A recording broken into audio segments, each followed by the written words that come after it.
practiced by Mayor Dempsey and members of this council, despite your often cited claims to the contrary. I keep bringing up the issue because a lack of transparency breeds distrust of government and the policy choices you choose to pursue.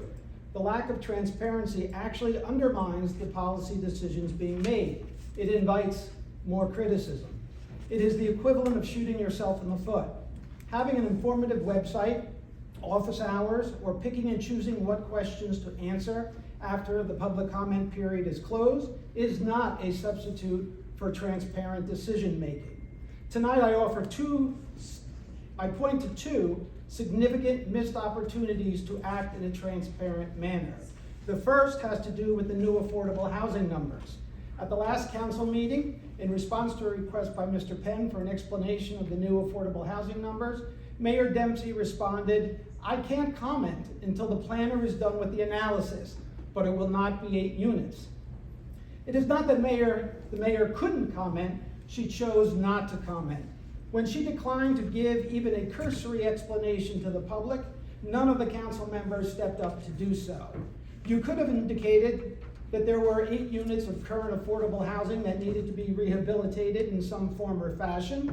You could have explained that the state has indicated that our new current need is 181 units.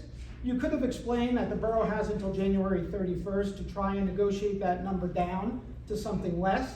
You could have indicated the borough has until June 30th to come up with a plan to address whatever the agreed upon final number happens to be.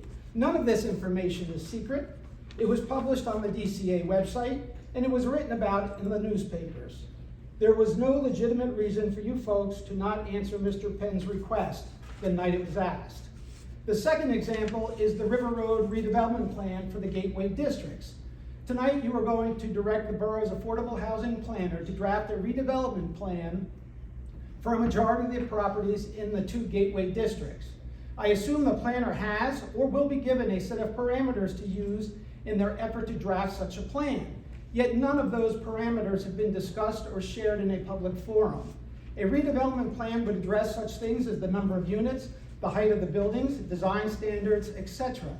To my knowledge, this information is not protected by attorney-client privilege or the ever amorphous contract negotiations so often relied on by the mayor and council.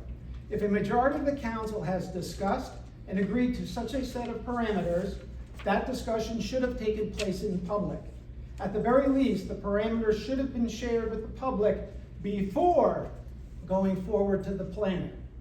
In summation, if you want public buy-in regarding your decisions on redevelopment and affordable housing matters, the unnecessary secrecy needs to stop.